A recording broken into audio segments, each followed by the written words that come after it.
On coronavirus. The virus is spreading both here and overseas. In the last week, over 450,000 people tested positive for coronavirus in Europe, almost double the number of cases a month ago. And here in the UK, the number of hospital admissions is now at the highest it has been since mid-June. Last week, the ONS said that while the rate of increase may be falling, the number of cases is still rising. Yesterday, there were 12,594 new positive cases. The rise is more localised than first time round, with cases rising particularly sharply in the northeast and the northwest of England and parts of Scotland, Wales and Northern Ireland. Now more than ever, with winter ahead, we must all remain vigilant and get this virus under control. Mr. Speaker, I now want to turn to the operational issues on data publication and the future plans for medicine licensing, and of course the announcement of 40 hospitals made by the Prime Minister on Friday night. Mr. Speaker, I want to take the first available opportunity to set out to the House the technical issue around case uploads discovered by Public Health England on Friday evening. This is an ongoing incident, and I come to the House straight from an operational update from my officials.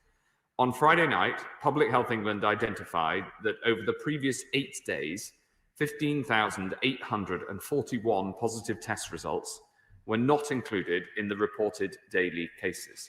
This was due to a failure in the automated transfer of files from the labs to PHE's data systems. I want to reassure everyone that every single person who tested positive was told that result in the normal way, in the normal time frame. They were told that they needed to self-isolate, which is, of course, now required by law. However, these positive test results were not reported in the public data and were not transferred to the contact tracing system. I want to thank colleagues who've been working since late Friday night through the weekend to resolve this problem.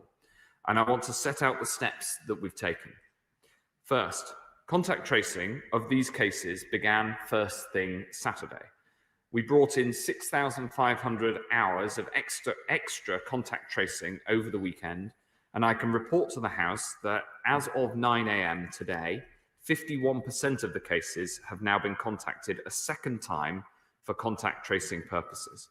I want to reassure the House that outbreak control in care homes, schools and hospitals has not been directly affected, because dealing with outbreaks in these settings does not primarily rely on this particular PHE system.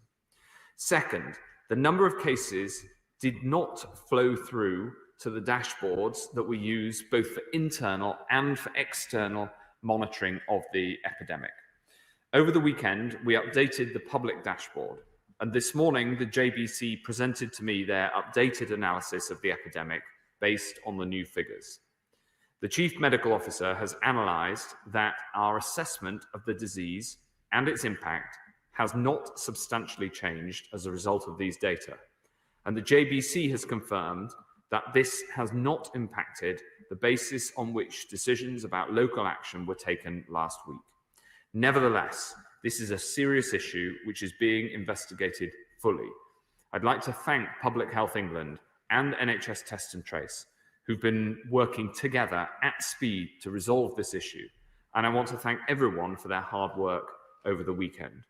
Mr. Speaker, this incident should never have happened, but the team have acted swiftly to minimise its impact, and now it is critical that we work together to put this right and to make sure that it never happens again. Mr. Speaker, another important area of our coronavirus battle plan is treatments. As the House knows, the only treatment known to work against coronavirus was discovered here in the UK. And as we leave the EU, I want to use the opportunity to improve how quickly we get new drugs to patients here. So the UK is joining with Canada, the United States, Australia, Switzerland, and Singapore in Project Orbis, which will allow international regulators to work together to review and approve the next generation of cancer treatments faster. This means pharmaceutical companies can submit treatments to be reviewed by several countries at the same time, so we can cooperate with the best medical regulators in the world and make approvals quicker so we can get patients the fastest possible access to new drugs. This is an exciting development, and we'll join this scheme fully after the end of the transition period, because we'll stop at nothing to bring faster access to life-saving treatments on the NHS. Mr. Speaker, we're investing in our hospitals too. And 2 weeks ago, I announced to the House that we're investing an extra £150 million in expanded capacity in urgent and emergency care, so hospitals have the space to continue treating patients safely in the pandemic.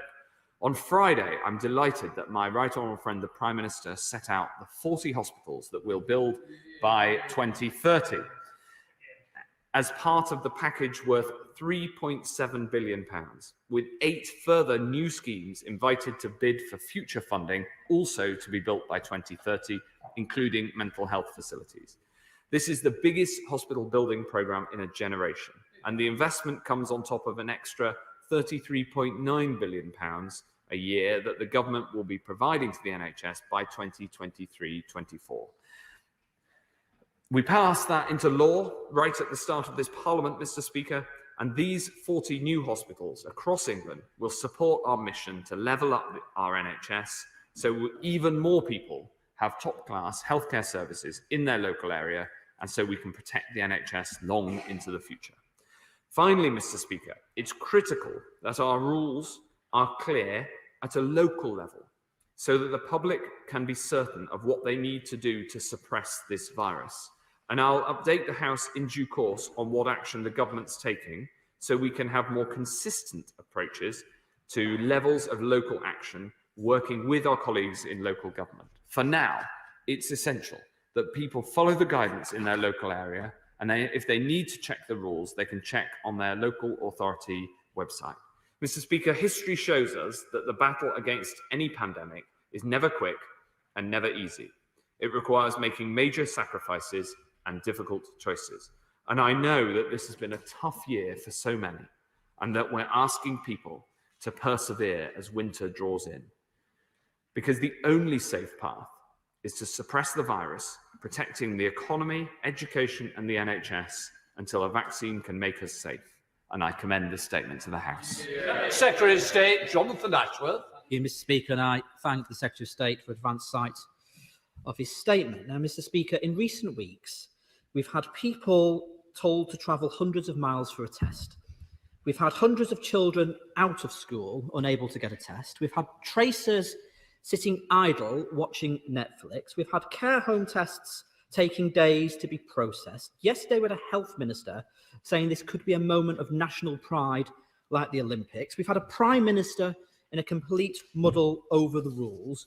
And now, at one of the most crucial points in this pandemic, we learn that almost 16,000 positive cases went unreported for a week. That means as many as 48,000 contacts not traced and not isolating. Thousands of people blissfully unaware they've been exposed to COVID, potentially spreading this deadly virus at a time when hospital admissions are increasing and we're in the second wave. This isn't just a shambles. It's so much worse than this. And it gives me no comfort to say it, but it's putting lives at risk. And he should apologise when he responds, Mr. Speaker. Now, no doubt he'll complain about my tone or say he won't have any divisive talk, but people want answers. Now, he's just said that over half of the 16,000 people have been spoken to by tracers and presumably handed over their contacts. When will the other 49% be spoken to by contact tracers? How many of the contacts have now been traced and spoken to, and how many are isolating? Why did nobody notice this issue until Friday night? Why did it take until 9:30 on Sunday evening for this to become public? Because clearly the Prime Minister was aware of the problem, because he said on MAR yesterday morning there has been a, quote, failure in the counting system, now rectified. Now, speed is of the essence when dealing with a pandemic. So when were local directors of public health informed? He says this is an ongoing issue, so not rectified, as the Prime Minister said on MAR. When will it be fully resolved? Public Health England sources say they report the data when they get the data from Test and Trace. So can he confirm that data could not be handed over to PHE because of the size of the files, of the Excel spreadsheet files? And was this an issue at one particular Lighthouse lab, or is it across all the Lighthouse labs? And why are critical databases in a national pandemic hosted on Excel spreadsheets? Why aren't they using specialist database software? Now, he likes to boast of his background in software development. So did he sign off this system? Was he aware of it? The Department of Health is responsible for the integrity of Pillar 2 testing data. His department is the data controller. So he is ultimately responsible for this mess. A mess that is made up of the fragmented systems passing data back and forth between his department, PHE, and outsourcing companies like Circo and Deloitte, and it's costing us £12 billion, Mr. Speaker. Surely now is the time to not renew Circo's contract and instead give responsibility and resources to NHS labs and local public health teams to deliver testing and tracing, Mr. Speaker. Now, he says the data does not impact on decisions that have been made about local restrictions, but areas already under restrictions like Bury, Hyndburn, Burnley, Manchester, Liverpool and Newcastle have seen increases as a result of this data. Will areas like these and others under restrictions now be given extra help and resources to battle this virus? And other parts of the country, not under restrictions, are also climbing higher with this new data, such as Newark and Sherwood. So should we expect more local restrictions this week? I notice he says he's bringing in set to bring in a new free-tiered system to replace the confusing network that's in place now. Will he update the House on what the new criteria will be for an area going into restriction and what the criteria will be for leaving restriction? Because so far, it's been a bit like Hotel California. You can check out, but you can never leave, and families deserve answers. Mr. Speaker, the Prime Minister told this House on 20th of May we would have a world-beating system in place by June. It's now October. The system is neither competent nor improving. Problems are getting worse. The government is failing on the basics. When will he finally fix this mess? Stay. Well, thank you very much, Mr. Speaker. Just to answer a couple of the factual questions, as I said in the statement, we now have, as of 9 a.m. this morning, 51% of these cases have been contacted by the contact trace system, and their contacts are contacted immediately after that initial contact, so concurrently. The question that he asked about the tiering system, absolutely there'll be extra support that goes to areas where there are an increased number of cases. And he asked about the criteria in this proposed approach. Of course, you can't have a fixed and specific criteria because it depends on the nature of the outbreak. For instance, an outbreak in one individual employer, you wouldn't necessarily then put the whole local area into local action. And so sometimes there has to be, well, all the time, we try to make the intervention as targeted and as localized as possible. But obviously, sometimes it does need to be broad, as he mentioned, in the Northwest and across large parts of the Northeast. And one example is that the intervention in the West Midlands covers 4 of the 7 council areas of the West Midlands, but not the other 3, because that follows the data. He also asked me about this, the particular IT system in question.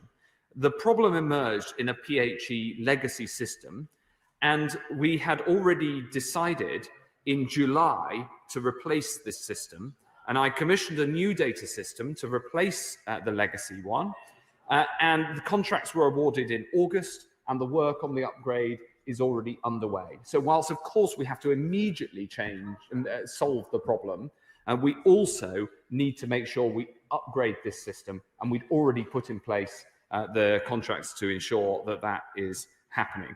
In the meantime, of course, it is critical that we work together to fix these issues that were themselves identified by PHE staff working hard late on Friday night. And I want to thank the PHE staff who've done so much working to resolve this issue over the weekend. And of course, in the answer to the final one of his questions, we need to make sure that we get through and get to contact trace all of those cases as soon as possible. In 2 days, we managed to get to 51% of them, and that work is ongoing today. Committee, Jeremy Hunt.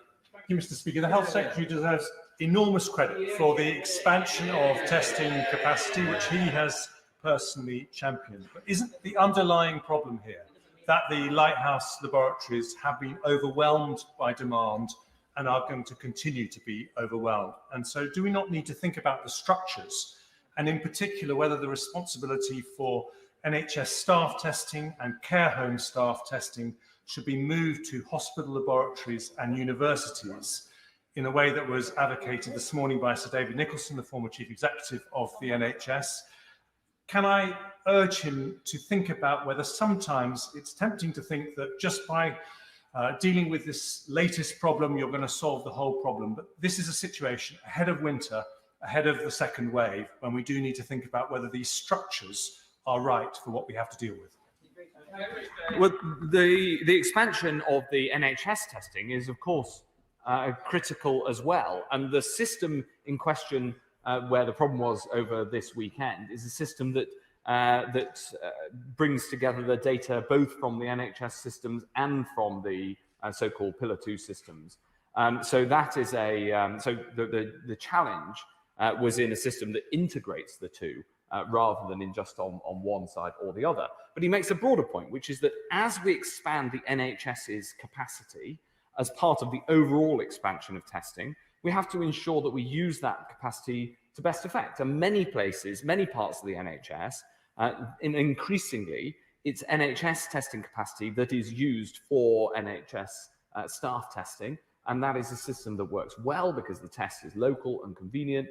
And we're looking to expand in exactly the sort of direction that he outlines.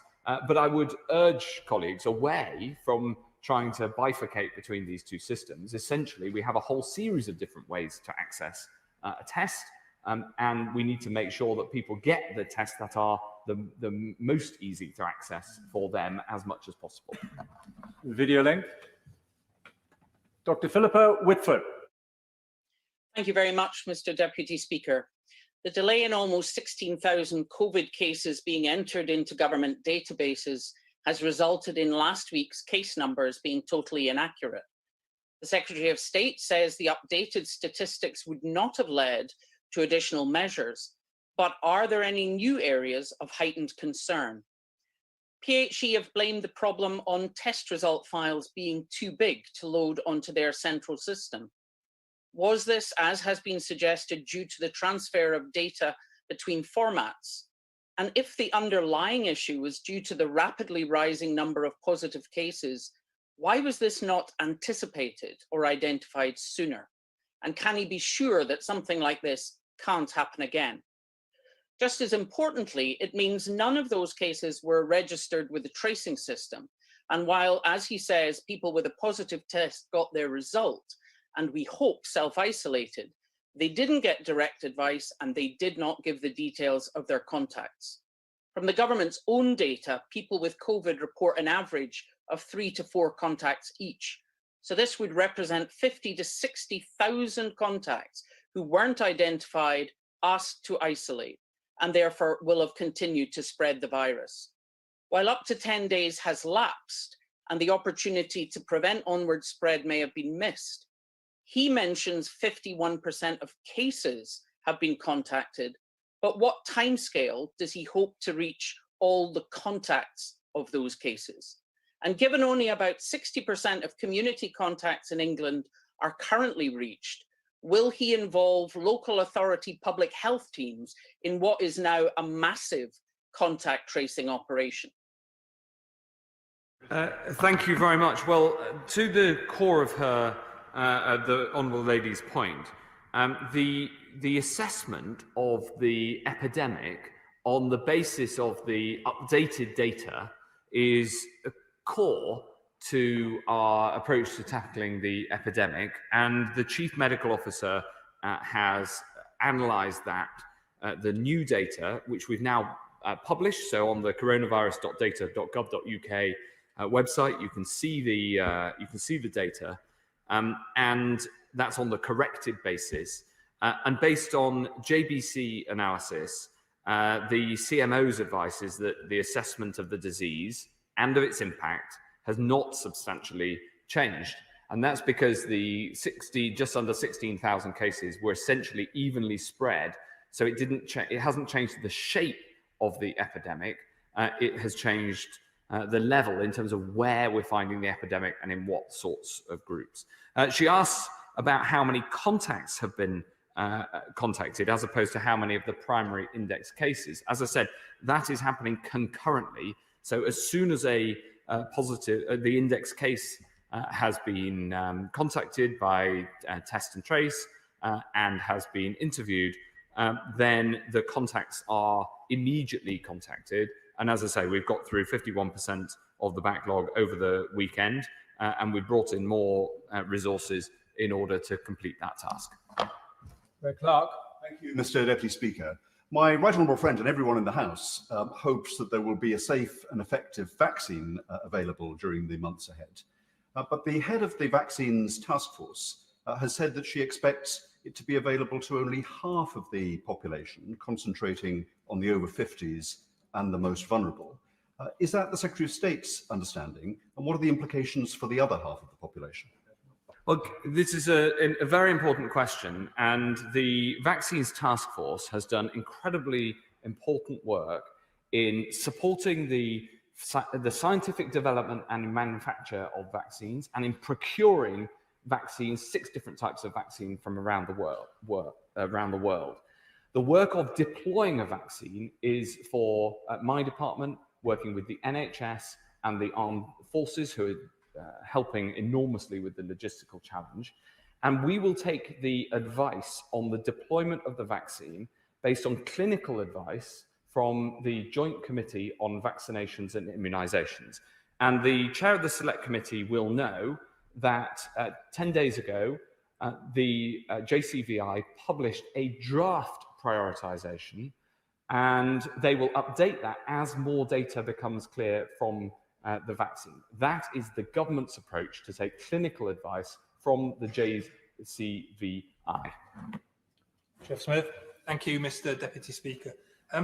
South Manchester, the Secretary of State will know, now has some of the highest infection rates in the country, but the figures are skewed by the very high rate amongst 17 to 21-year-olds, and many of those appear to be students who are confined to halls of residence, and therefore the spread of the virus ought to be contained. So can I ask for an assurance from the Secretary of State that we won't have any extra lockdown local restrictions in Manchester as a result of figures that give a misleading picture of the extent of the virus in the wider community? Yes, Mr. Deputy Speaker, the honourable member makes a really important point. And this is why I resist the temptation to set a simplistic threshold above which a certain level of action is taken. And that's because there might be an incident. I mentioned there might be an incident in a workplace, for instance. There might be an incident within halls of residence where you might get a very high number of cases. But if it's confined and not in the wider community, you wouldn't want to take action to restrict the social activity of the wider community. So that has to be taken into account, along with the data on the number of cases, the positivity, because the number of tests that you put in affects that as well. And we take all of these things into account, both in asking when an area needs to have more restrictions applied, and when we can take an area out of restrictions, which of course is so important for everybody living there. Sir Bernard Jenkins. Thank you, Mr. Deputy Speaker. Nobody can possibly doubt my right honourable friend's utter commitment to doing his very best in these circumstances, and indeed the goodwill and hard work of his officials. But this is another incident which further undermines public confidence in the delivery of the government's COVID response. And it is another example of where logistics and planning have let us down. And why can't the government learn from previous successes with the Nightingale hospitals and with PPE, where the military were brought in much more overtly to deal with the logistics and planning and delivery of those programs, and they should do so on test and trace as well. Well, of course, they are involved, but this specific issue was in a PHE legacy computer system, which we'd already identified needed replacing, and I'd already commissioned the replacement of, and that replacement is currently being built. So, we knew that this was a system that needed replacing. That work is underway at the same time as the remedial action to of course, sort the problem more immediately. Video link, Stella Creasy. Thank you, Mr. Deputy Speaker. We have lost a vital week in the fight against the spread of this virus in our country because of a problem with spreadsheets that the Health Secretary tells us they knew about in July. And we are paying £12 billion to these private companies to run this service. And yet the Health Secretary has told us there are no penalties to these companies for poor performance. Who is going to get our money back, Mr. Deputy Speaker? And who is going to take responsibility? Can the Health Secretary tell us where on earth does the buck stop? Thank you, Mr. Deputy Speaker. Well, of course, I've come to the House to be clear and transparent to the House and to the nation as to the nature of this particular problem. I think it is wrong, though, constantly to be picking on a small number of the many, many cogs in the wheel that we have of this system. As it happens, this particular system was a PHE legacy system. And although that doesn't quite fit the Honourable Lady's narrative, that is the factor of the matter in this case. And I like the Honourable Lady, and she and I have worked together in the past, including on issues like this. She's normally incredibly reasonable and sensible. And I'd be very happy to ensure she gets a full briefing on this one. And any further questions she's got, I'd be very happy to answer. Oh, that went well. Miriam Kate. Mr. Deputy Speaker, I want to thank my right honourable friend, his department, and the many thousands of people who've worked so hard throughout the pandemic to make sure that our NHS has not been overwhelmed. But an inevitable consequence of this is that a large number of elective operations have been delayed, including joint replacement surgery. And sadly, this means many people, including some of my own constituents, are living in severe pain whilst waiting for procedures. So I wonder if my right honourable friend could set out the NHS's plan to make sure people get this life-changing surgery as quickly as possible, and could some of the welcome additional resource that's been announced be used for some post-op rehabilitation? The short answer, Mr. Deputy Speaker, is yes. And my honourable friend makes a really important case.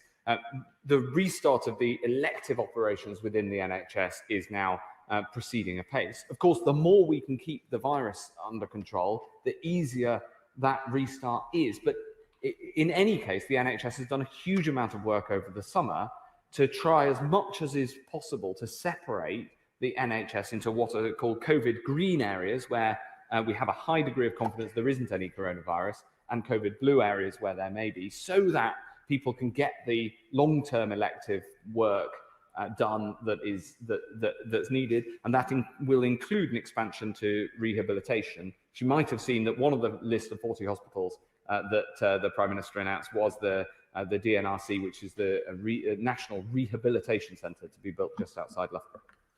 Video link, Andrew Gwynn.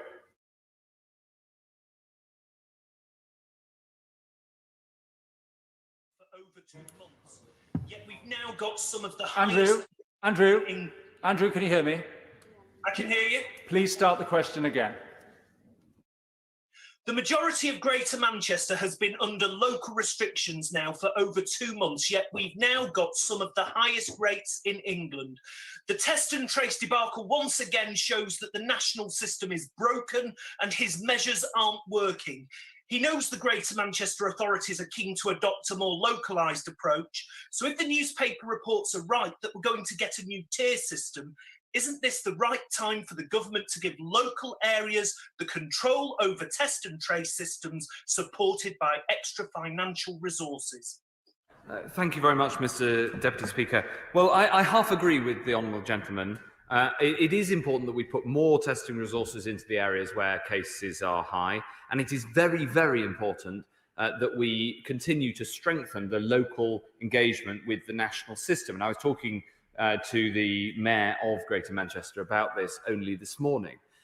The challenge is that you also need the scale of the national system so that where there's an outbreak, you can bring huge amounts of resources to bear and make sure we can really target the support, for instance, for contact tracing. So it's the combination of the local and the national that's going to get us through this. James Davis. Thank you, Mr. Deputy Speaker. Since Thursday of last week, under Welsh Government local lockdown measures, 500,000 people in North Wales have not been allowed to cross often meaningless county council boundaries without good reason to do so. This is causing huge disruption to livelihoods and well-being. So will my right honourable friend outline his understanding of the scientific evidence for restrictions on travel such as this? Well, my honourable friend raises a very important question, which I know is exercising people who live within North Wales and on the border. I'm not going to criticise the Welsh Government with whom we work closely, but I would say that in England, when we choose to bring in measures restricting travel, we do it with strong guidance at the moment rather than within the law. And part of the reason for that is that there are all sorts of reasons that people might need to undertake a journey. So even where we advise people to minimise unnecessary travel, we do that by guidance, and by the large part, people follow it. Patrick Grady. Thank you, Mr. Speaker. Mr. Deputy Speaker, the First Minister said on Friday that work was underway to improve the interoperability of the two test and trace apps, and I wonder if, because they don't both work at the same time, as I've found out to my own experience, so I wonder if you can say a little bit more about how discussion between the Scottish and UK governments is progressing, and if there's some sort of timescale for allowing the two apps to work together. Yes, I'm delighted to have the chance to agree wholeheartedly with the First Minister of Scotland. We've been working closely together to make sure that the apps in different parts of the United Kingdom work together and interoperate. That upgrade is expected in the coming weeks. We're working on it very hard and very constructively between the two different governments. Andrew Mitchell. Mr. Deputy Speaker, may I thank my right honourable friend for the way he has worked so closely with us in the West Midlands. He knows that I'm in favour of community solidarity and good sense, first and foremost, rather than legal diktat and government fiat. And will he commend those universities who have already introduced student responsibility agreements as a way of furthering all of that? And will he bear in mind this week, later on this week, that our highly effective Mayor, Andy Street in the West Midlands, the Labour leader of Birmingham City Council, and I are all of one mind, together with Justin Varney, the excellent head of public health in Birmingham, that the current level of infection rates mean there should be no further changes there this week. Well, thank you very much, Mr. Deputy Speaker. I concur with him on the importance of personal responsibility, that we all have a responsibility in this virus. I hadn't heard of responsibility agreements with students, but I think that is a very sensible approach. I spoke to Andy Street this morning, and he made clear to me the need to work together, national and local government, which is working very effectively across the West Midlands, across party lines, exactly as my right honourable friend says. And we must continue to do that as we monitor the developments and monitor the data and do all we can to keep this virus under control.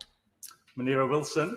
Thank you, Mr. Deputy Speaker. Some local authorities are reporting that up to 500 unexpected positive cases have been downloaded to their system. Some are 2 weeks old and have had no contact at all from the national system.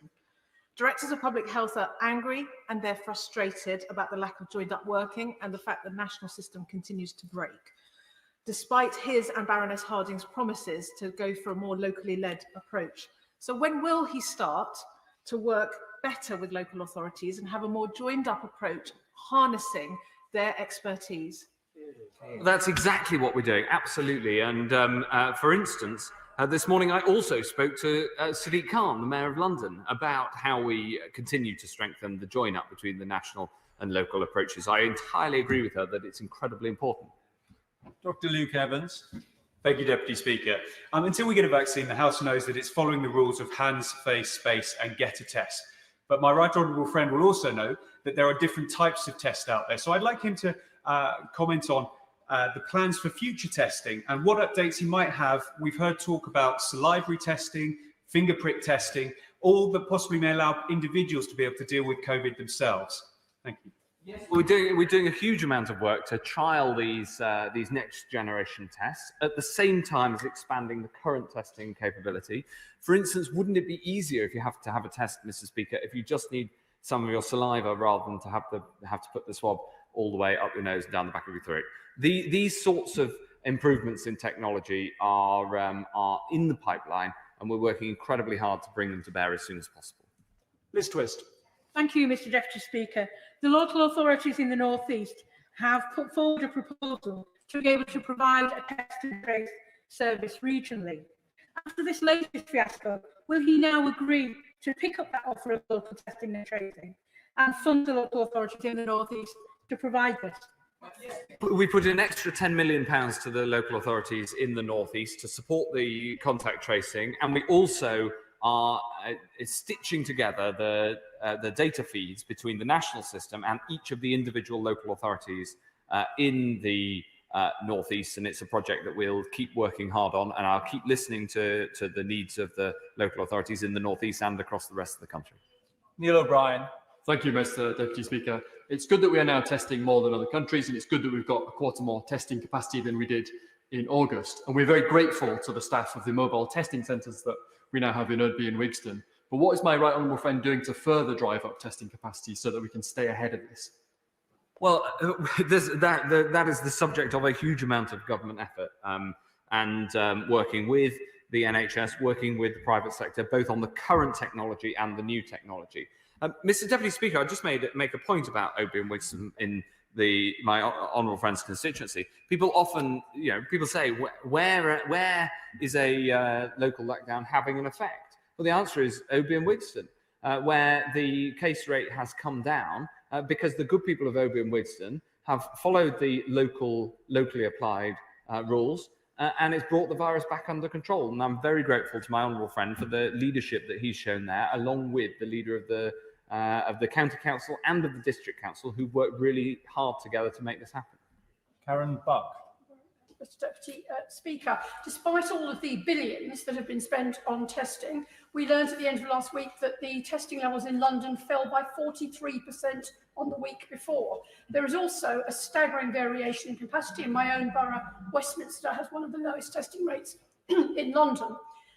Given that the limited testing capacity means that it is being directed to those with the highest rates of infection, isn't there a very real risk that this will mean we don't know what is going on accurately across the country because areas that are not getting enough testing are not showing transmission, therefore we can't make good decisions? When will we have the testing capacity to allow us to make the right decisions for our people and our economy? Yes, the honourable lady makes a really important case. Firstly, as she implied in a question, of course we have to put the testing capacity into the areas of the biggest outbreaks to tackle those outbreaks. I think everybody understands that.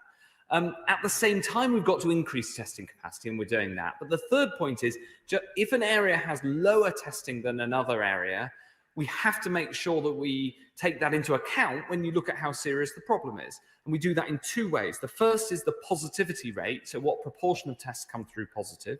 And the second is the survey data, and in particular the ONS survey, which shows that London rates in London are higher than some parts of the rest of the country, like the southwest, the southeast, and East Anglia, but not as high as in the Midlands and the north of England, or indeed Scotland, Wales, and Northern Ireland. So we've got to look at the surveys, we've got to look at the positivity, as well as, of course, the basic case rate.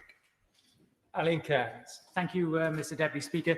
Can I recognise my right honourable friend's focus and attention and efforts in relation to responding to the ever-changing COVID situation?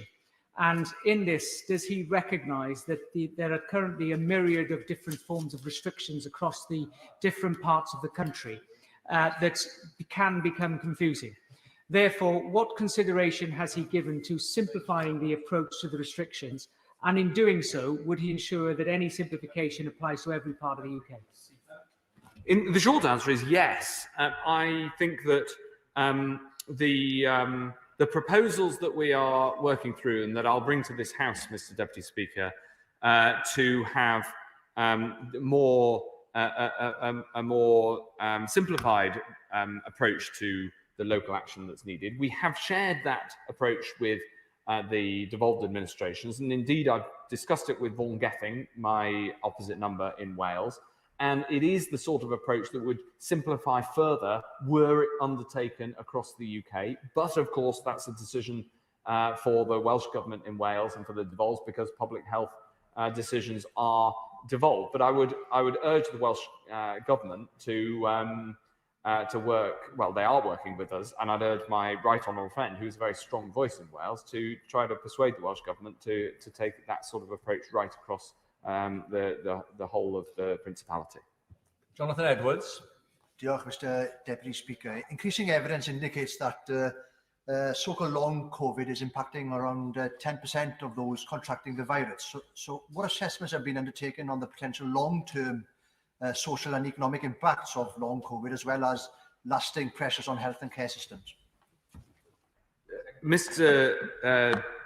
Deputy Speaker, we have three Voices of Wales in a row, and including you, sir. And I couldn't agree with the honourable gentleman from Plaid Cymru more. The impact of long COVID can be very debilitating for people for many, many months. And some people who caught COVID in the initial peak still suffer from long COVID symptoms. And we have instituted more research. We've started in England, at least, a long COVID service within the NHS. And just today, the National Institute of Clinical Excellence has published an approach to assessing long COVID, which I would recommend to him. That is an approach that clearly is going to need continued effort so that we can make sure that people who suffer from long COVID get the support that they need. Cat Smith. Thank you, Mr. Deputy Speaker. On Friday, I and my constituents learned via the local media and press reports that there are government plans to close the hospitals in both Lancaster and Preston, with plans to replace them with a super hospital, which would have obvious implications for other Lancashire hospitals like Chorley and Blackpool Victoria hospitals. Because closing 2 hospitals in Lancashire to build 1 super hospital does not make it easier for my constituents or the people of Lancashire to be able to access vital medical care. So can I ask the Secretary of State if he believes, as I do, that next time we hear a government minister talk about building 40 new hospitals, it should come with a health warning that also means closing 80 hospitals? I invite the Secretary of State to answer that, and I'm going to give some flexibility. Please, could you make sure that your questions relate to the statement that has just been given? Secretary of State. As well as responding to coronavirus, Mr. Deputy Speaker, we also need to ensure that we invest in the physical infrastructure of the NHS. And I would just correct the honourable lady, because the proposal in her part of the world is to consult on whether 1 or 2 hospitals are the right approach and the right thing for her part of the world. And I would encourage her to welcome the massive investment in the NHS in Lancashire as across the country, which is going to improve care right across this land. Thank you, Mr. Deputy Speaker. I'd like to thank my right honourable friend for the huge investment in West London hospitals announced on Friday. But can I ask, with regards to coronavirus, should we not focus as much, if not more so, on the hospitalisation rate as opposed to the incidence rate, since often people do not have symptoms or have very mild symptoms, and certainly in London the hospitalisation rate is a fraction of what it was in April. Mr. Deputy Speaker, of course the hospitalisation rate is a very important factor that we look at, and it's a concern. Unfortunately, the latest hospitalisation rate has risen to 422, which is the highest since the middle of June. Of course, hospitalizations tend to lag the number of cases because people catch the disease and then are, sadly, some of them are later hospitalized. So we keep a very close eye on the hospitalization rate. The bad news is that it is sadly going up. Video link. Bill Esterson. The 6 councils in the Liverpool City region face a budget shortfall of £150 million. On Thursday, the Health Secretary announced £7 million to be split between the Liverpool City region and 3 further councils. It is a drop in the ocean compared to £150 million. The Health Secretary knows that local professionals have solutions to the problems of test, trace and isolate. He's shown there's not just millions of pounds, but billions available for Circo, Deloitte's, Compass and friends. So when will he invest in local public health teams and sort out the mess of test, trace and isolate once and for all? Thank you, Mr. Deputy Speaker. As I said, we have been putting that extra money into local councils as well as using all sorts of, frankly, all the tools at our disposal, public or private sector. If you're in the NHS, in PHE, in a local council, or a firm that can bring capability to bear on this problem, and it's one big team effort. Selwood. Mr. Deputy Speaker, talking of tools at my honourable friend's disposal, Bournemouth University stands ready to help with lab testing, but it's COVID testing in schools that I would like to address, because today the rules state that entire year groups must stay out of school for 14 days if one of the pupils in that year group tests positive. And of course, this causes huge disruption, not only to learning, but also to working parents who have to provide childcare. So could I ask the Secretary of State, with better testing systems now in place, please, can we review this 14-day rule that sends an entire year group home so we can both keep our children safe, but also in school? I would love to be able to review that, but only when it's clinically safe to do so. But I would just point out, both to my right honourable friend and also to all of those in education and in schools across Bournemouth who are following this, that you do not necessarily have to send the whole year group home. You have to send the bubble home, and you can, by ensuring that the way that the school operates, keeps people safe, you can ensure that bubbles are smaller than the whole year group, and many schools do that. So I think the first port of call immediately would be to try to get the bubbles smaller within the school, and then of course, absolutely, we should work together on other ways to solve the problem. Robbie Moore. Thank you, Mr. Deputy Speaker. I do not underestimate the scale of the challenge in ensuring we have enough tests for everyone who needs it. And it's incredibly encouraging that testing capacity has increased by 25% since the middle of August. So can my right honourable friend assure me that he continues to work to get that testing capacity up even further so that venues like Victoria Hall in Keighley can meet demand? Yes, absolutely right. The testing capacity now stands at over 300,000. We're on track to reach 500,000 by the end of this month. I know what a goal for expansion of testing capacity feels like. This is a tough and difficult challenge, but the team are rising to it. And Mr. Deputy Speaker, I'd just say that within Keighley, my honourable friend has really made the case for Keighley so strongly during this pandemic, and he continues to make it in terms of the extra testing capacity that's needed there now. Alison McGowan. Thank you, Mr. Deputy Speaker. However basic this data error may have been, the consequences are very serious. But I want to say to those civil servants working night and day to get this right, the responsibility for this is not on you. It is on those who guarantee the checks to the system. As the Secretary of State has indicated, that is him. So with that in mind, can he avail himself of any data process flowcharts or other diagrams relating to the processing of this data, and all data quality assurance policies and processes, and put those in the public domain, yes or no? Well, I'm very happy to work with the team to see what we can put in the public domain. The challenge of a maximum file size error is that it wouldn't necessarily have appeared on one of those sorts of flowcharts, itself, given the massive expansion of the availability of data storage over recent years, would not, I would expect, be a feature of the replacement system that we're already in train to bring in to replace the system that caused the problem this weekend. But I would just wholeheartedly agree with what she said about the civil servants in the department and staff at PHE who are working so hard during this pandemic. William.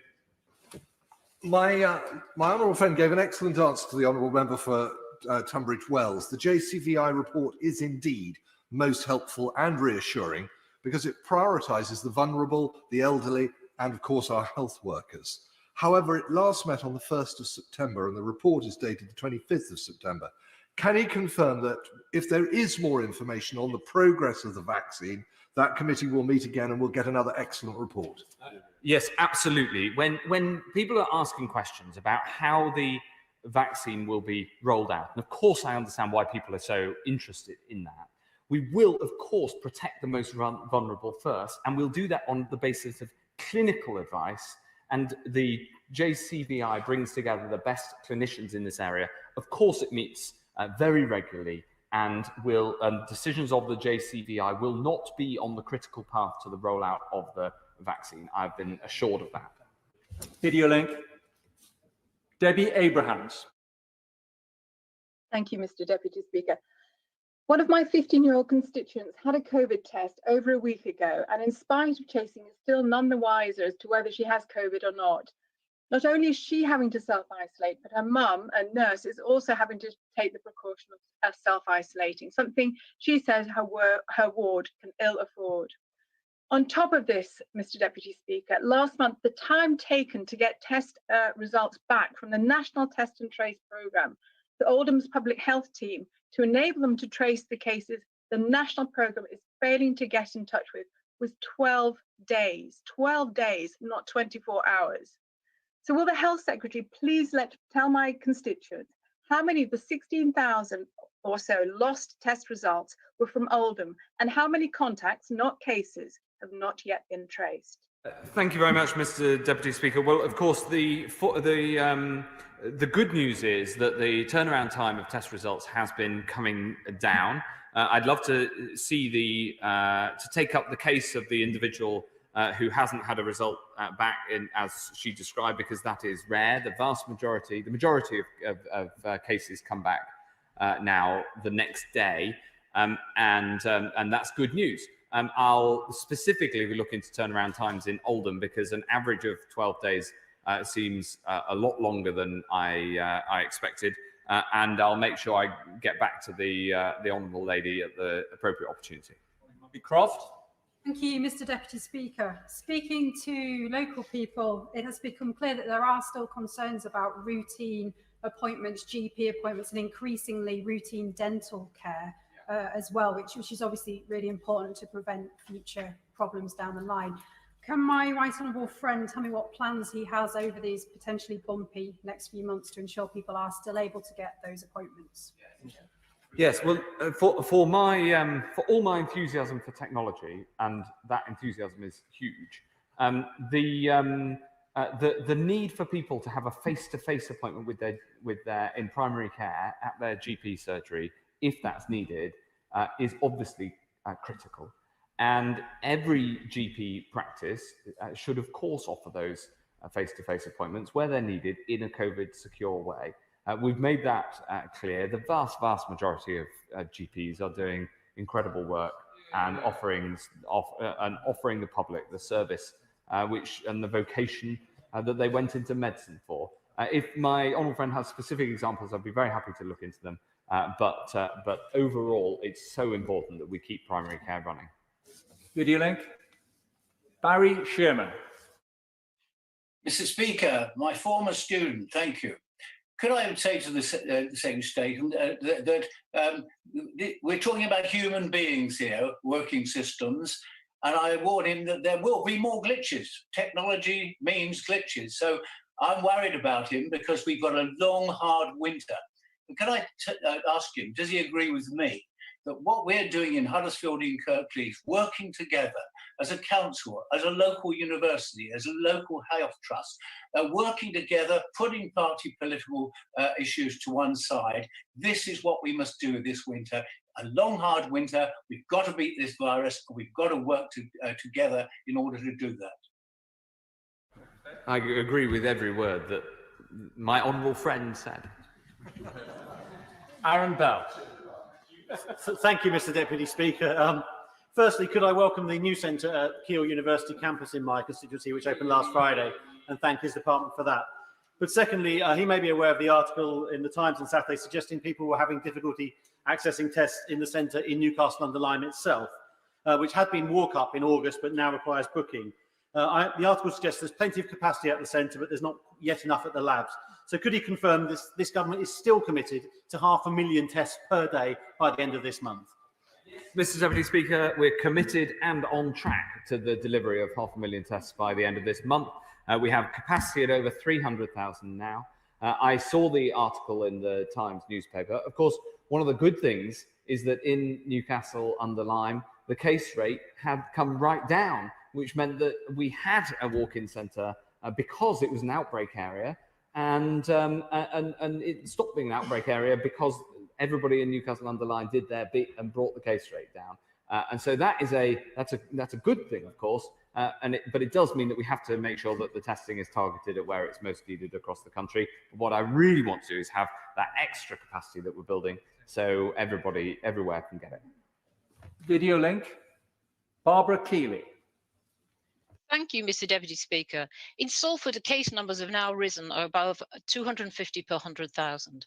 As well as this case uploads programme issue today, our local contact tracing programme is having to wait on average 4 days for data from the national system, and in the worst cases, 7 to 9 days. Now that's creating an unacceptable delay to contact tracing.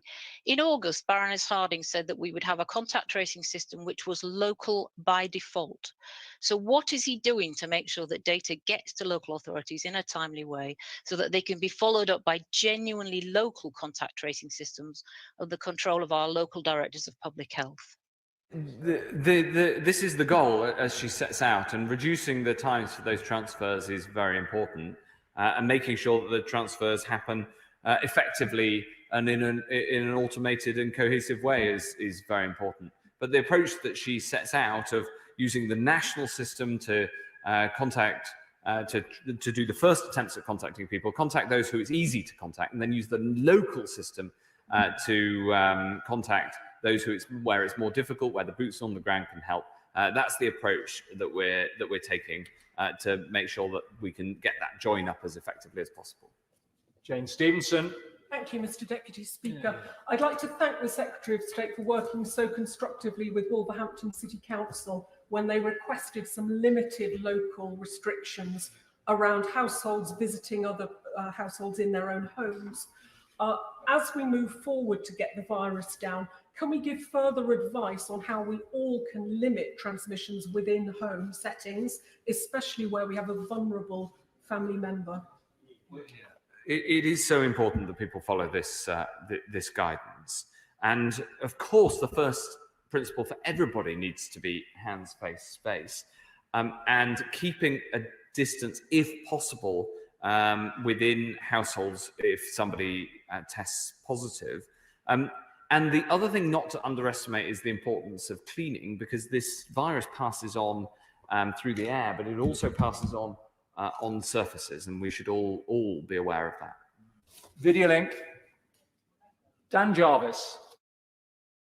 Thank you, Mr. Deputy Speaker. It was good to see the Secretary of State earlier today, and I very much hope that he'll keep talking to local and regional leaders. As the Secretary of State well knows, the winter months are always the toughest for patients and for staff. This one could prove to be the most challenging that our NHS has ever faced. So can I ask the Secretary of State to guarantee that the NHS will have the funding and resources needed to get it through this winter? Well, I welcome the very constructive approach that the honourable gentleman takes in his in his local role, as well as in this House. And of course, we've put in the extra funding that the NHS needs this winter. We're expanding over 140 emergency departments, because emergency departments need more space so there could be social distancing. We've also put in funding so that we can continue the work on electives, even though it's more difficult, and on infection control, and of course, as much discussed, on testing. And I look forward to very much to working with him further as we try to control this virus. Salute. Can the Secretary of State confirm that the Rule of Six and curfew are based on the evidence of what worked in Belgium? And will he continue to provide the whole country with the evidence of what has worked internationally, so we can take the whole country with us to defeat the pandemic? My old friend makes a very important point, which is we've got to learn from things that have worked in other countries. We're constantly looking around the world as well as at the domestic science. And I'm very happy to work with him to see what further we can publish in terms of the assessments that are made and then presented to us as ministers to make decisions on that constitute that scientific advice. Thank you very much, Mr. Deputy Speaker. It's clear that local lockdown areas should have control of test and trace.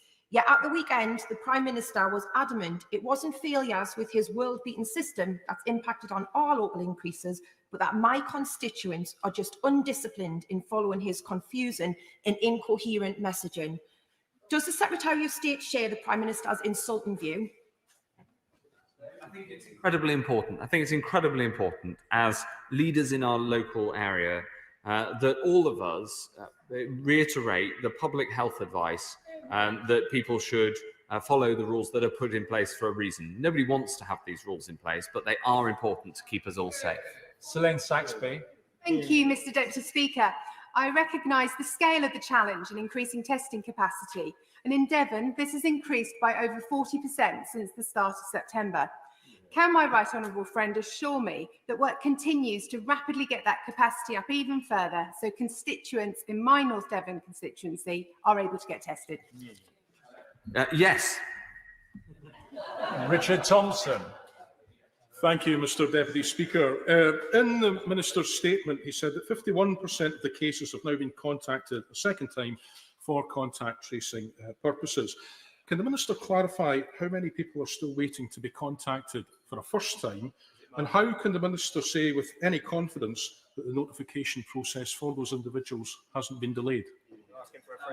All of the 15,000 have been contacted for the first time. Tim Farron. Thank you, Mr. Deputy Speaker. In the Secretary of State's statement just before, he spoke with pride about the Prime Minister's announcement on Friday of the additional capital programme for hospitals. I have to say that in Cumbria, we met that announcement with some dismay. As my honourable friend from Lancaster spoke earlier on, there is a proposal in there to close the Preston and the Lancaster hospitals and to merge them into a single hospital somewhere in between. I wonder if the Secretary of State realises that will mean even longer journeys for acute care for people from the South Lakes. Will he have a word with the Prime Minister then and drop this dangerous proposal from the consultation so that people in South Cumbria do not have to make dangerous journeys for emergency care? This was only touched on in the statement. This is a COVID, it touched on briefly, but it's a COVID update. And it would have been really nice if you could have done it in relationship to the COVID update, which is what basically the statement was mainly about. It was only touched upon. Secretary of State. Thank you very much.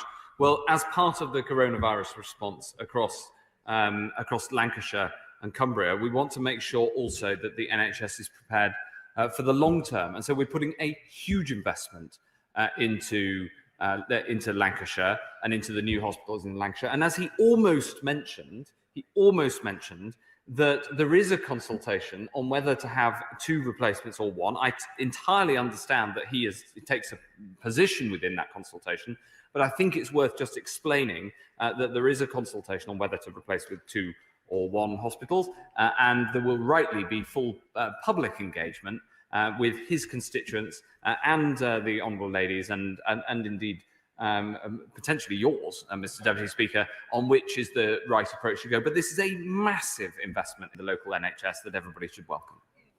Video link. Peter Byrne.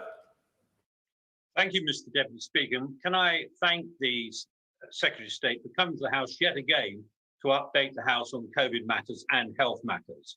And he's quite right to concentrate, of course, today on COVID, but we've also got to worry about people who have not got COVID diseases who need treatment. And therefore, in North Northamptonshire, can I say how welcomed we are that a Boris Hospital is going to be built just off the A14, which will be state-of-the-art and replace the town centre one of Kettering. And could the Secretary of State tell me when it's going to be built and when it's going to be finished? Yes, Mr. Speaker, as part of the coronavirus response, we must ensure that we keep our physical NHS up to date, and we will build the new hospital in Kettering. We will complete it before 2030 at the latest, and I very much hope a long time before then. I just want to say how much my honourable friend has done to work towards delivering this, along with the members for Kettering and Corby nearby. It's been a team effort, and I was absolutely thrilled to be able to let them know that this is happening, and it will happen before this decade is out. Lots of opportunities to question the Secretary of State about the new hospitals at a more appropriate time. Video link, Richard Bergen. Thank you, Mr. Deputy Speaker. In the past 14 days, New Zealand's had 35 coronavirus cases, China, Hong Kong and Macau 260, Vietnam 28, Thailand 84 and Australia 238 cases. The UK has had 108,000 cases. Our coronavirus strategy is failing. Others show we can fix this and get the test and trace system our people need. So will the Secretary of State do what's needed? Kick out Circo, sack Dido Harding, and put the billions of pounds wasted on private companies that are failing into our NHS that will do the job properly? No. Kate Griffith. Thank you, Mr. Deputy Speaker. Does my right honourable friend agree with me that hospitals such as Queen's Hospital in Burton should be doing everything that they can to reintroduce access for birth partners of pregnant women during all stages of labour, and that this should be treated as a priority? Yes, I do, Mr. Deputy Speaker. Coronavirus brings many challenges, and making sure that we have good infection control during not just during childbirth, but during the meetings that are often so critical during pregnancy. It's very important. We changed the guidelines a couple of weeks ago, and I know that everybody across the NHS is working their best to get the best outcome, and I hope that we get there soon. Neil Coyle. Thank you, Mr. Deputy Speaker. It's 9 months since the World Health Organization first warned of the risks COVID posed. My constituents in Southwark deserve to know the government is trying to keep them safe and that they can get tested or traced if needed. Why has no other government in the world experienced such problems with Excel spreadsheets? And why won't the Secretary of State take responsibility for this latest world-beating incompetence? Funnily enough, when I speak to my colleagues from across the world, we all have many of the same challenges, including the need to get the testing capacity up. And he may not believe me, but occasionally they ask me what we've done to expand testing capacity quite as much as we have. And I'm very happy to explain that both to him, his constituents, and the rest of the House. Thank you, Mr. Deputy Speaker. Can my right honourable friend confirm that his statement today does not impact the decision to keep Redcar, Cleveland, Stockton and Darlington out of local lockdown restrictions? And does he also see that more testing surely means more positive tests? So should we now be looking at numbers admitted to hospital instead of COVID case numbers before we consider further lockdown restrictions in local authorities? Mr. Speaker, my honourable friend makes an important point. The first thing is that, as the Chief Medical Officer has confirmed, this issue does not affect the decisions that were taken last week. But of course, we look at all those decisions each week. And as he knows, we take as localised approach as is possible. So rather than bringing in measures for the whole of Teesside, we brought in measures for Middlesbrough and Hartlepool, where the local councils had called for them, whether or not they mentioned that afterwards. What I'd say to him is that we should keep working together. We should keep making sure that we look at that data, of course, the hospitalisation figures, as well as the test positivity, and of course the number of cases. Hospitalisation data is important, but it does follow with a lag, and so you've got to look at the early indicators as well. Video link. Rosie Cooper. Thank you, Mr. Deputy Speaker. Constituents in West Lancashire are worried, as I've got constituents who were told they tested positive on Friday and they still haven't been contacted by Track and Trace nor the restaurant they work in. And they worry that this is increasing the danger of the spread of COVID. They're also worried that we had a stockpile of drugs held in the event of a no-deal Brexit, and that may be being reduced because of this pandemic. Can the Secretary of State update us on both those things? Mr. Deputy Speaker, on the first of those, of course, all those who tested positive received that result, and with it, that brings a duty under law to self-isolate. And that is the primary way that we keep people safe. And that worked through this. As I said in my statement, as of 9 o'clock this morning, 51% of those had then been contacted for contact tracing purposes. And I very much hope that the constituent that she mentions will be contacted very soon, if not already. On the final question that she asked, of course, we have been replenishing the stockpiles of drugs that we used up during the peak. That's been a very important part of the work over the summer as we prepare to leave the end of the transition period at the end of this year. Holden. Very much, Mr. Deputy Speaker, and I'd like to thank the Secretary of State for his continued engagement throughout this crisis with me and other colleagues from all sides of the House, and also for our new Boris Hospital coming to Shotley Bridge as well. But my constituents have three concerns still. One is the speed of getting tests back, and I know there's been some improvement recently, but if you could update a little bit on that. And also, they're still concerned a little bit about the 10 p.m. restrictions and also the clarity of how we're going to get out of these local lockdown measures. So could he inform us a bit more about that? This coronavirus crisis is not easy for any health secretary, but it was a joy to be able to call the honourable gentleman and tell him that we are rebuilding Shotley Bridge Hospital on the site of the old steelworks. It's going to be absolutely fantastic, like a phoenix from the in the heart of County Durham. And it's a joy to work with my honourable friend. He asked important questions about coronavirus, Mr. Deputy Speaker. As he says, we are reducing the turnaround times for those test results, and we'll continue to work to try to make those as fast as possible. Video link. Emma Hardy. Thank you, Mr. Deputy Speaker. Will the Minister please outline what measures will be put in place to ensure that all family members of residents in care homes can continue to see their families and loved ones over the coming months, including whether they will guarantee PPE and testing for families?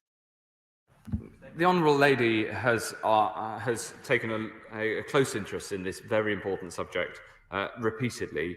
We have put in place updated guidance on visiting care homes, which is a very important and sensitive balance that we need to strike, working with local directors of public health.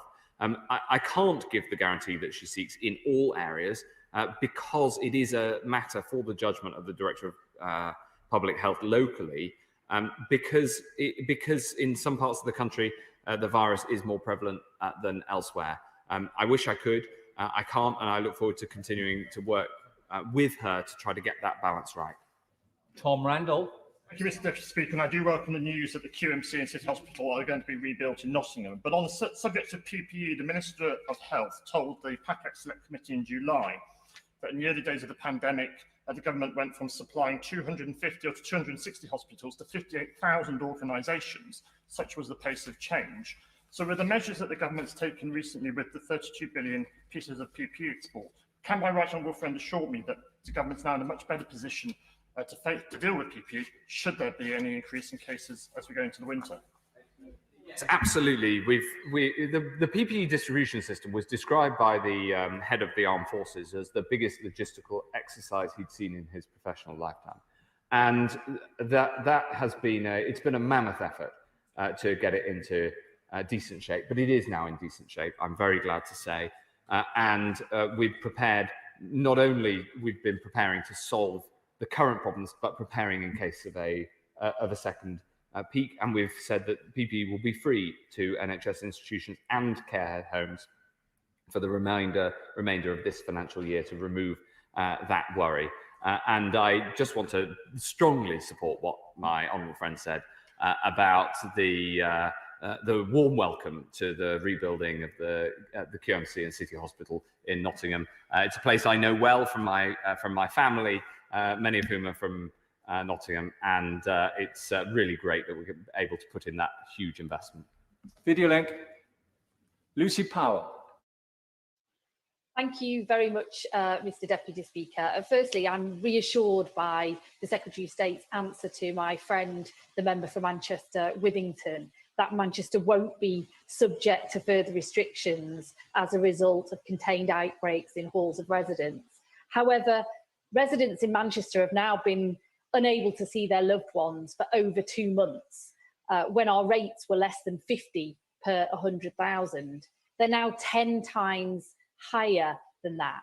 And I strongly reject the suggestion that this is because of our own personal actions somehow. So isn't it time for a rethink? Because blanket-wide local restrictions just aren't working by their own objectives. And if we're looking at another 6 months, this is no life for people to be living, and it's not sustainable or desirable. There is a challenge where case rates are going up sharply. Of course, the virus does pass on through social contact, and we do need to work with the local councils in order to bring this virus under control in Manchester, as in other parts of the country where it's rising very sharply. Albrook. Thank you, Mr. Deputy Speaker. Mr. Deputy Speaker, on Saturday, my wife and I got our annual flu jabs, and if you would just indulge me for a second, just to say that the GPs and the nurses at our local surgery are doing an outstanding job. It was pre-booked, within 2 minutes, in and out. But Mr. Deputy Speaker, I don't want to make you cry, but unfortunately, I suffer quite badly from vaccines, and when I had my yellow fever vaccine, I thought my end had come. But is it therefore important that my right honourable friend agrees with me that people need to be aware of some of the side effects of vaccines and be crystal clear on what the symptoms of coronavirus are, so once they've had their vaccines, they may not unnecessarily be seeking COVID testing, that they're absolutely clear on the 3 symptoms of COVID? Thank you very much. It is too early yet to be able to set out the clinical details of vaccines, other than to say that we have a draft of the priority order for the distribution of a COVID vaccine, and that we will not bring in a COVID vaccine, and the MHRA wouldn't license it unless we're confident that it's safe. And it's at that point, when we know more about the clinical details of it, that we'll be able to say more about its effective rollout. Ferriel Clark. Thank you, Mr. Deputy Speaker. From our broken test and trace system to the failure to put a protective ring around our care homes, and from the recent and preventable outbreaks in universities to the ultimately an unnecessary restructure of Public Health England, the chaos this weekend is symbolic of the way the government has handled the pandemic. Does the Secretary of State that these are his failures and only he's alone? Thanks very much, Mr. Deputy Speaker. Responding to a pandemic is an enormously challenging task, and thankfully, it's a massive team effort, and it's one in which the whole country can be engaged because we all have a part to play. Bob Blackman. Thank you, Mr. Deputy Speaker. London consists of 32 boroughs plus the City of London and covers a population of around 8 million people. We're told that the infection rates are going up in each of the London boroughs, but some are much higher than others. Could I urge my right honourable friend to consider how, when he has a need to introduce lockdown procedures, that he does so on a borough by borough basis and not inflict unnecessary restrictions on the whole of London, which would be counterproductive in terms of delivering the pressure downward on the increased caseload. That would potentially bring the economy to a halt and also affect the way Parliament works. My honourable friend makes an important point, and getting the right geography for any particular action is very important and a difficult consideration. The example last week of taking 2 of the boroughs of Teesside into local action, but not the other 3, demonstrates that we are absolutely prepared to do as he says, as he wishes for London. On the other hand, on the same day, we took the whole of the Liverpool City region into the same measures because that was what was appropriate there. You have to take into account travel patterns and socialising patterns, as well as the pure data from the epidemiology and the number of cases. But it's absolutely something that we look at because we want to minimise the number of restrictions that are in place, subject to keeping the virus under control. Morris. Thank you, Mr. Deputy Speaker. The Secretary of State's full of bravado and bluster, despite a catalogue of mistakes and regular statements here. Quite often people start to see through when the truth is spread thinly, if we start to see through it. So this expression, world-beating test, track and trace system, how would Ricky Tomlinson describe it? I don't know. Elliot Colburn. Thank you, Mr. Deputy Speaker. And can I begin by thanking my right honourable friend, both for the £500 million for Epsom and St Helier hospitals, but also for taking very quick action after I asked in this House for additional testing capacity in Carshalton and Wallington. Not much longer after I asked my right honourable friend did we hear that 3 more sites may be opened up in my borough, and that's very welcome. But obviously these new sites need to have the testing capacity to be able to cope. So can my right honourable friend assure me that we will continue the work to get that capacity up as quickly as possible and into boroughs like Sutton? Testing capacity into Sutton. We've opened more testing sites in Sutton. I can tell the House that the distance travelled on average to a test has now fallen to 4.3 miles, down from the over 6 miles that it was 3 weeks ago. And we're bringing a new hospital to his area, a massive £500 million investment in the NHS, showing that we are always prepared to protect the NHS for the long term. Thank you, Mr. Deputy Speaker. Secretary of State, there are various companies that have had multi-million-pound contracts, and it's very important that we get to understand the motivation of these companies to succeed. I just wonder, does Circo get paid for voided test results? Yes or no? The motivation, as she says in her question, the motivation of my whole team, no matter how they're employed or contracted, the motivation is to beat this virus, and we're working together to do that. Wheeler. Very much indeed, Mr. Deputy Speaker. I thank my right honourable friend for his statement today. It's very important. My South Derbyshire constituents have asked me to ask, as we have world-renowned laboratories locally, what steps is my right honourable friend taking to increase the number of labs available to process tests so that we can continue to increase the testing capacity as quickly as possible? Yes, she's right to ask this question because we're expanding the number of labs as we expand the number of tests. And I know that there's great capability in Derbyshire that can be brought to bear as part of this big team effort. Link.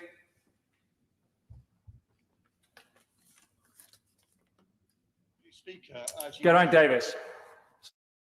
Thank you. Mr. Deputy Speaker, as you know, people in Wales in lockdown aren't allowed to leave their county for fear of spreading the disease. So people in Newport with 50 cases per 100,000 can't go to Aberystwyth, for instance. But people in Manchester with 500 cases per 100,000, that's 10 times the number, can go to Aberystwyth and spread the disease and elsewhere in Wales. So will the Secretary of State, in order to stop this spreading of disease, restrict travel out of lockdown areas in England? And if he won't, would he accept that it would be a good idea to have quarantine for those people arriving in low-risk areas in Wales, or is he happy for the disease just to spread without restriction? The challenge, Mr. Deputy Speaker, is that the primary transmission of the disease is between households and between households mixing with each other. And the approach that we've taken thus far in England since we came out of the initial full-blown lockdown has been to put travel restrictions in guidance rather than in law, because that is that we felt that's the most appropriate thing to do. I know that's not the approach that they're taking in Wales, but that's how we are currently handling it in England. Video link.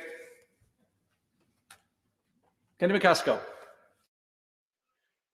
Thank you, Deputy Speaker. It was a political, not health decision to pursue a private sector route for testing. Scotland has chosen differently, but with ongoing capacity issues in England and Wales, there are concerns that it will impact upon Scotland. Will the Minister confirm that Scots won't be prejudiced by the Tory government's preference for private profit over public health? Quite the contrary, Mr. Deputy Speaker. The UK-wide testing system delivers enormous numbers of tests to people in Scotland.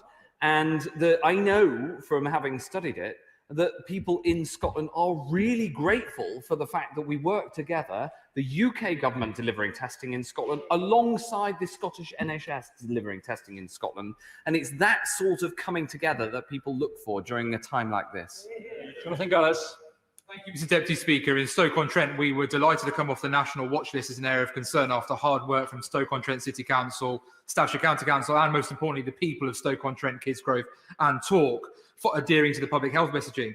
Adding that, we have the regional test centre that Councillor Abby Brown and I successfully lobbied my right honourable friend for, and we have now 2 incoming walk-in test centres in Stoke-on-Trent. So will my right honourable friend, though, commit further by giving additional funding to help Stoke-on-Trent City Council and the Royal Stoke University Hospital deliver an increased testing capacity for the thousands of local health and social care workers from across Stoke-on-Trent and Staffordshire? Yes, well, as well as the expansion of testing that my honourable friend has mentioned, I can tell him that we're expanding the NHS testing capacity within Stoke, and we're putting in the extra funding to deliver that. So this man stands up for Stoke so strongly, Mr. Deputy Speaker, and he's been making the case very, very clearly and powerfully, and so I'm glad to be able to tell him that we can do that. Stephen Doughty. Mr. Deputy Speaker, vaccines have come up a number of times during the statement today. Could the Secretary of State to be absolutely clear? Are there shortages and recalls going on of flu vaccine at the moment? I've certainly been told by a major pharmacy company that there are. And the Royal College of GPs wrote to him yesterday saying of delays of a month. And he didn't answer the question from the chair of the Select Committee. Kate Bingham was very, very clear. She said that vaccinating the population was just not going to happen on the whole population. Was she correct to say that? On the latter point, we take our advice from the Joint Committee on Vaccinations and Immunisation, and they will provide the clinical advice. That clinical advice has not been provided yet because the data has not yet been provided to them in full from the trials that are ongoing. I couldn't be clearer about that. The government's advice on the distribution of the vaccine for clinical purposes comes from the JCVI, and I'd urge him and all others to read their report from 10 days ago, which was an excellent report. When it comes to the flu vaccine, we have enough flu vaccine to vaccinate every single person who's in a priority group over the age of 65 or who are clinically vulnerable, and the children who are eligible for it. We are rolling that out over the forthcoming months. And on Sunday, I spoke to the president of the Royal College of GPs, and we discussed the need to make clear to both to GPs and pharmacists who are at the core of the rollout, and also to the general public, that this rollout, we have enough vaccine. We are rolling it out over the months to come, because it's very important that people come forward. I'm really glad they're coming forward in record numbers this year, but it does take several weeks to get that done.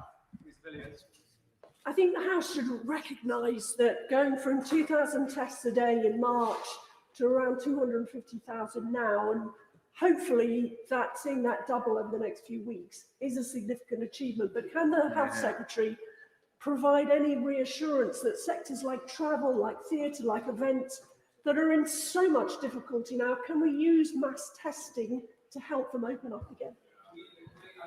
My right honourable friend makes a really important and heartfelt plea, and I've been working with the travel sector and discussing this with them. Of course, whilst the testing capacity is as it is now on the current technology, we have to use it for the clinically prioritised groups. But of course, we'd all love to see when further expansion can mean that we can use it more broadly in the sorts of ways that she describes. Kevin Jones. Thank you, Mr. Speaker. Mr. Deputy Speaker, since the beginning of this crisis, the government's approach has been one of central control. Now we're fixated on the number of tests, but isn't the real issue is not only the number of tests you do, but actually what you do with the information that you get from it. Before the new restrictions were applied to County Durham, NHS Test and Trace took out of County Durham testing capacity. Isn't it now time to just admit that this national system has failed? And what is needed, it needs to give responsibility directly to public health and the resources to do not only the testing, but actually do the more important thing, which is tracing, which they're more able to do than actually from people from national call centres.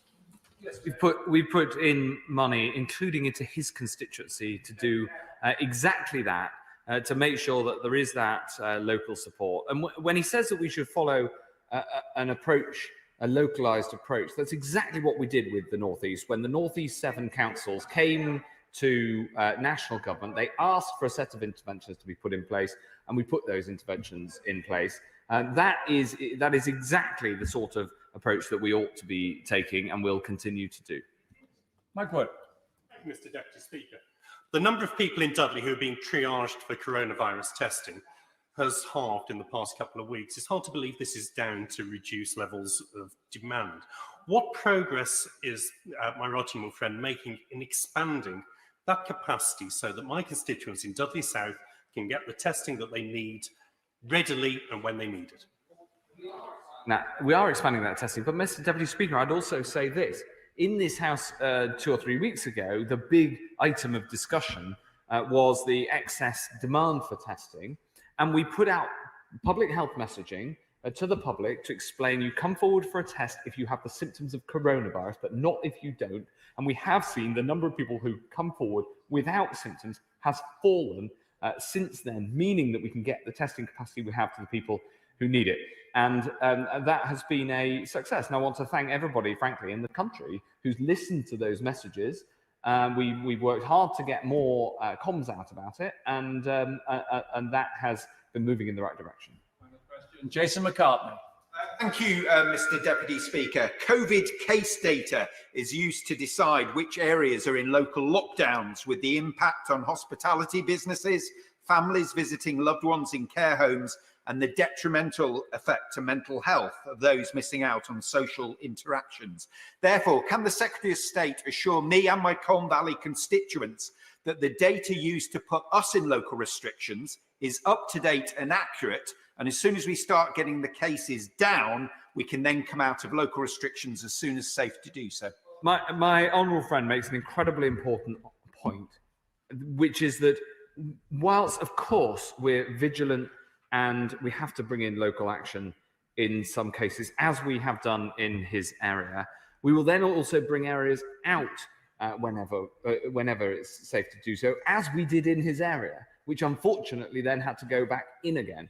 I'd rather places didn't come in and out and back in again in that way, but that's better than leaving the measures in place when they aren't needed, in my view. So we published that data. The data has now been updated for the issues that we had over the weekend, and we will have the minimum interventions in place that are necessary to keep the virus suppressed and protect as much as possible the economy and education, of course, and the NHS until a vaccine arrives. That's the strategy. It's true in the Colne Valley. It's true right across the country. And I look forward to working with you, Mr. Deputy Speaker, and colleagues right across the House to try to help the country to get through this as much as we possibly can. I'd like to thank the Secretary of State for Health for updating the House on COVID-19 measures and for answering questions for the last hour and a half. Thank you very much. Point of order, David Davis. Thank you, Mr. Deputy Speaker. There's no provision in today's order paper for debating the programme motion, which is listed to be moved forthwith at 10 p.m. Now, this motion proposes the further stages of the bill that we're debating today, committee report and third reading, are moved in a single session on Thursday week. Now, this bill is described in the House of Commons briefing document, quote, as raising one of the most profound issues which could face a democratic society governed by the rule of law. They weren't quoting some left-wing NGO, they were quoting the Investigatory Powers Tribunal. The last time the government rushed a security bill through in this way, I and others had a challenge at the Court of Law, government lost and had to rewrite the bill. We don't want to do that again. So what can we do, Mr. Speaker, to ensure that these profound issues are properly debated before we allow the government to break our laws whenever it chooses? I'm grateful to the Right Honourable Member for giving me forward notice of the point of order he has just raised. And as he knows, it's not a point of order for the Chair, but standing orders do not provide, as he quite rightly says, for separate debate on a programme motion after second reading. But he's quite right in order to raise his concerns during the second reading debate and to vote against the programme motion itself, should he wish to do so. The scheduling of the subsequent stages of the bill are entirely a matter for the government. Thank you. We're now going to suspend this session for 3 minutes in order for the sanitisation of the dispatch boxes. Those leaving the chamber, please do so with social distancing in mind. Order.